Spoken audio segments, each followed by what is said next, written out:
32장 1절에서는 이 지금이 이제 시드기야의 10년째에 일어나고 있는 일이라고 설명을 합니다. 이때는 이제 바벨론이 포위 공격을 하고 있는 시점인데요. 이 바벨론은 18개월 동안 이제 포위를 하다가 결국 이제 예루살렘이 이제 최종 파괴가 될 것입니다.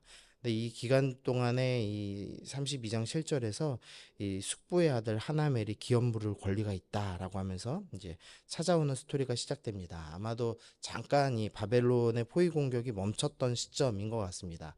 아마 포위 공격은 멈췄어도 여전히 이제 분위기는 흉흉했을 건데 이 예레미야의 사촌이 찾아와서 기업 물어달라라는 요청을 하는 것은 아마도 이제 너는 선지자니까 이제 기업 물을 것을 미루지 않고 할 걸 분명히 안다 이러면서 이제 기업은 무르게 하고 실제로는 땅을 자기가 아마 차지하려는 그런 욕심이 아니었나 싶습니다.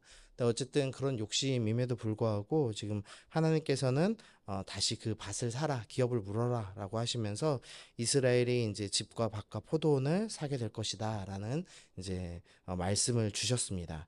근데 이제 이 포도원을 사고 나서 이 기업을 무르고 나서 예레미야가 이제 슬퍼합니다.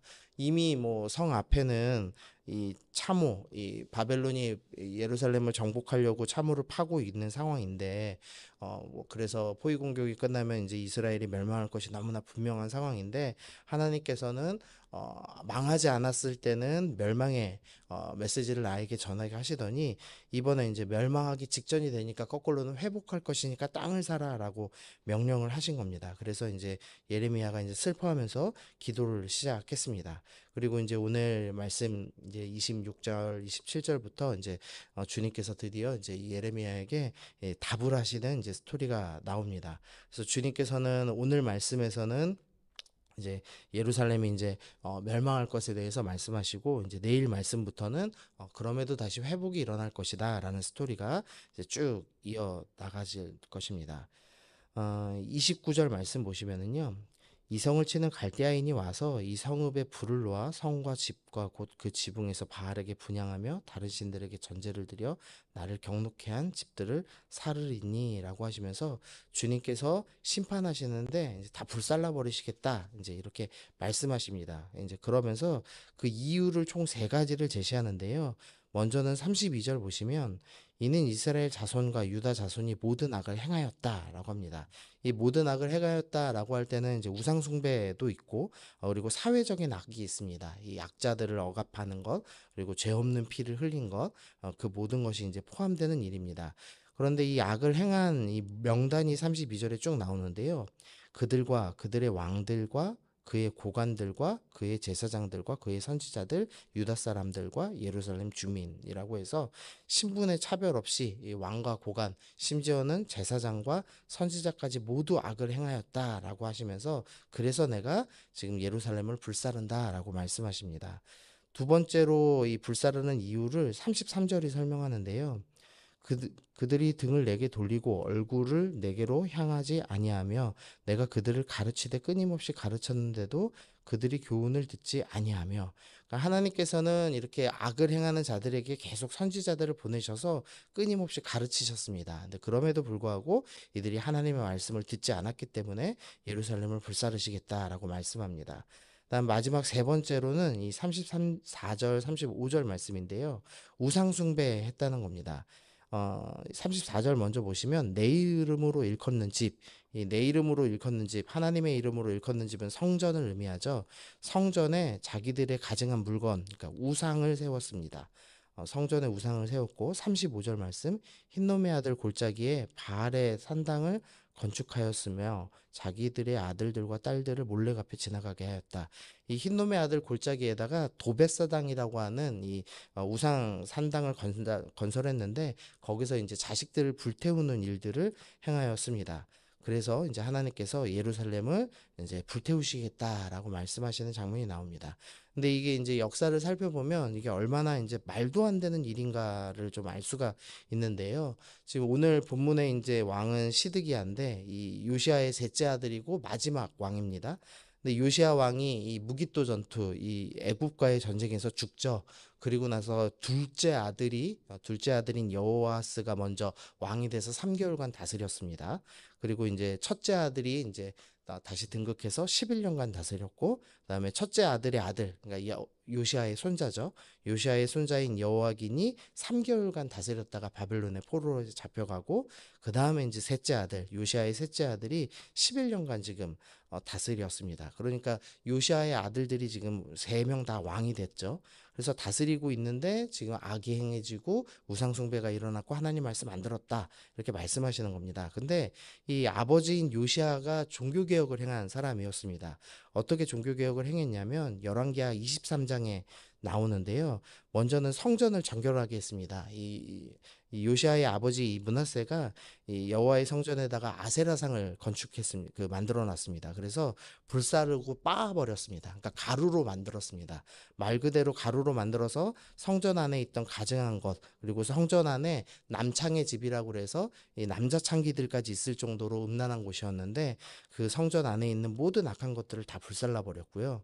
두 번째로는 아까 그 자녀를 바꿔 그 불태웠던 흰놈의 아들, 그 흰놈의 아들 골짜기에 도벳사당이라는 것이 있었는데, 거기에도 이제 다 이제 가루로 만들어 버리고 거기에 쓰레기와 뭐 죄수들과 온갖 악한 것들을 다 넣고 불태웠습니다. 그래서 그 전승에 의하면은 흰놈의 아들 골짜기에 불을 놓은 것이 7일 이상 불탔다라고 합니다. 그래서 그때부터 이 지옥에 대한 표현이 이 흰놈의 아들 골짜기에 불과 같다라는 의미로 이제 게헨나, 이 헨나가 이제 흰놈을 의미하는데요. 흰놈 아들 골짜기가 바로 지옥이다, 이제 이런 표현이 될 만큼 요시아가 이제 우상을 다 불태워버린 사람이었습니다. 그리고 또 요시아가 이제 불태운 또 무너뜨린 것 중에 하나는 솔로몬이 세웠던 산당을 불태웠습니다. 이제 그러니까 솔로몬 때로부터 사실은 이 이스라엘 남유다 마지막 왕까지도 이 산당들이 계속 세워져 있었던 거죠. 그러니까 요시아 왕이 16살에 하나님을 찾고 이제 20살 때 종교 개혁을 시작을 했습니다. 이제 그리고 나서 이 우상들 다 불태우고 나자 주님께서 26살 때, 요시아 왕이 26살 때 율법책을 발견하게 하시는 스토리가 쭉 나오죠. 그래서 하나님의 말씀을 다시 들려주시는 스토리가 나왔습니다. 그런데 지금 요시아의 아들들 시대에 어떤 일이 있냐면 다시 이제 우상 숭배가 일어난 겁니다. 아버지가 성전에서 다 가루로 만들어 버렸던 우상들을 다시 세웠고, 또 이제 흰놈의 아들 골짜기에 자녀 불태우는 사당도 다 불태웠는데 아들들이 다 다시 건설을 해 놨습니다. 그리고 아버지가 찾은 이 율법책 말씀을 전혀 듣지 않는 일이 일어나고 있다라는 것을 보여주고 있는 겁니다. 그러면서 이제 우리가 오늘 좀 적용해 보고 싶은 것은요. 그래서 우상을 없애는 것, 그리고 말씀이 발견되는 것, 그게 중요한 것은 아니다라는 것을 우리가 좀 생각해 봐야 된다는 겁니다. 단순히 우상을 없애는 것은 한 대만 지나면 다시 세울 수 있고, 말씀 발견했다 하더라도 말씀이 마음에 새겨지지 않으면 결국은 한 대도 지나지 않아서 모든 것이, 그 악이 회복된다라는 것을 발견하게 됩니다. 그래서 진정한 종교개혁, 진정한 변화는 결국 말씀을 마음에 새겨야지만 일어나는 일입니다. 그래서 주님께서 계속 뭐라고 하시냐면, 내가 나의 법을 그들의 마음에 새기겠다라는 말씀을 계속 하시는 것이죠. 그래서 오늘 우리가 함께 적용할 것은, 하나님, 내가 단순히 종교 활동하는 것, 그러니까 예배당에 나와서 앉아 있는 것으로 귀에 말씀 스쳐 지나가게 하는 것, 그것을 내가 주님 섬겼다라고 하지 않겠습니다.